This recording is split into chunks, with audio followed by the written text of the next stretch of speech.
بسم الله الرحمن الرحيم. halkan waxaan doonayaa inaan ka soo jeediyo maglajagaas oo ah saad la socotaan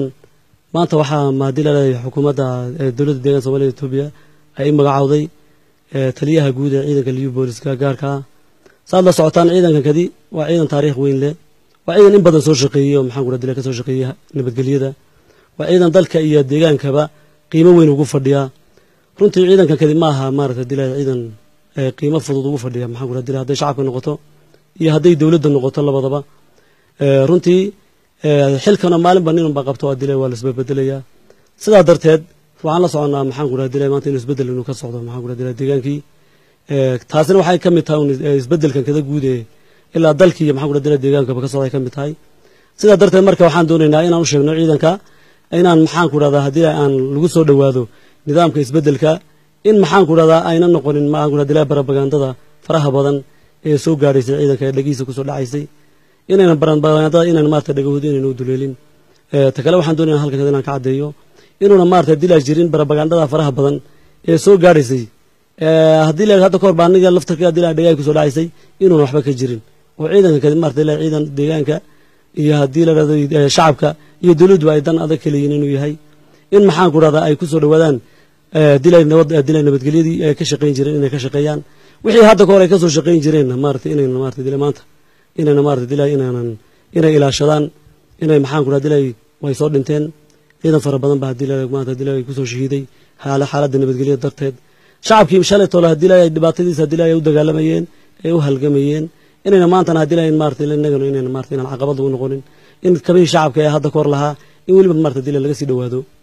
oo maartay dilay dadku ay dilay ciidankaas ay u shaqeeyaan oo wax kasta oo dhan oo maxaan ku radaa dilay doonaya ama dilay qof dilay isku dhacay maartay dilay xeelaha noocaas oo kale hadda dadka propagandada sheegaya dilay doonayay inayna maartay dilay inay ka fogaadaan in maxaan ku radaa dilay ciidamada qaranka iyo ciidamada liyu boolisku dilay waxay ahaayeen uliya dirkeed baan hadda koor saahin imikana wax isbedelay ma jiraan maamulkuna wuu isbedeli karaa laakiin inagu ciidan baynu ka nahay siyaasiyiin ma nihin oo ciidanku maxaan ku radilay liyu boolisku ciidan siyaasiyiin maaha waa ciidan weeyaan ciidanku mar hadduu maxaan ku radilay mar hadduu ciidan yahayna siyaasad buu ka madax bannaan yahay marka waxaan doonayaa inaanu sheego in maxaan ku radilay dadaalkiinii faraha badnaa iyo haddii la nabadgelyadii faraha haddii aad ka soo shaqayseen runtii inaad maaragtay in la adkeeyo in maxaan ku radilay shacabkeena haddii la inuu turo oo maaragtay dilay wixii carqalad ku noqonaya aynaan marnaba aynaan ka shaqaynin runtii ciidamada dilay mas'uuliintooda iyo maxaan ku radilay saraakiishooda sarsare saad la socotaan jenaraal cabdiraxmaan in badan maxaan ku radilay ciidanka soo xukumayay aniga mas'uulkii koobaad ilaa iyo maxaan ku radilay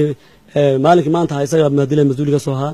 runtii karaamo iyo xurmad iyo sharaf badan baan u hayaa maxaan ku radilay deegaalkana karaamo badan buu ku leeyahay shaqo fiican buu soo qabtay maxaan ku radaa haddii uu shaqada maanta inuu ka tahay noqoto si sharaf leh oo maxaan ku radaa dilay xurmo leh intii xalfilad loo dhigo in maxaan ku radaa dilay maartay dilay loo sagootiyo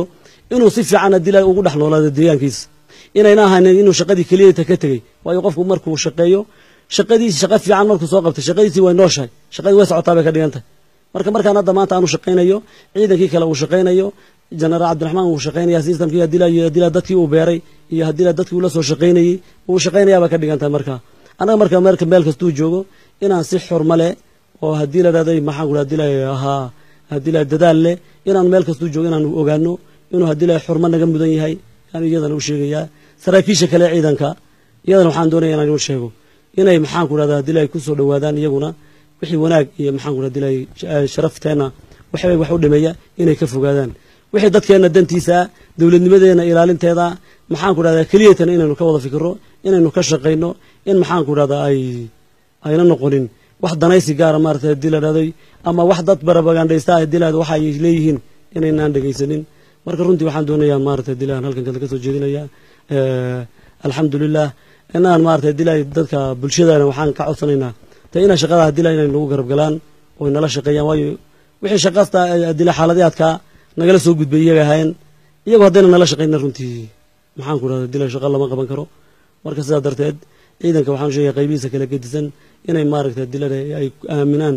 oo dilay ku soo dhawaadaan wixii carqalad keenayaan ay ka fogaadaan dawladnimadii aynu inta faraha badan aynu soo dagaalamaynay aynu soo halgamaynay aynu meesha soo gaarsiinay horumarkii aynu ka soo shaqaynaynay in maxaan ku dhahdaa ay dadku ay maaragtay aynu ilaalino oo aynu sii adkayno halkaana laga sii qaado maamulka isbedelkii iyo maxaan ku dhahdaa maamulkii noo yimid inaynu sidaynu maamulkeennii hore ula shaqaynaynay iyo dhaganuglaantii iyo maxaan ku dhahdaa dilay kalsoonidii laynu yiqiinay iyo wadaniyadii iyo sumcadeennii faraha badneed dilay geeska Afrika oo dhan dilaynu laynooga bartay inaynu sii wadno martay dilaynu sii adkaysano bulshadana waxaan ka codsanayaa inay nala shaqeeyaan inaan maxaan ku dhahdaa waxaan u taaganahay iyagoo inay tahay dilay dantooda inaanu dantoodana inaanu ka shaqaynayno haddii Allah uu dilo hadduu ogolaado wixii aan ka shaqaynaana inuu wax dantooda u noqdo oo wax dhibkooda inaan ka shaqayn doonin taasaan maaragtay dilayaan yaanu sheegayaa. Assalaamu calaykum waraxmatullaahi wabarakaatuh.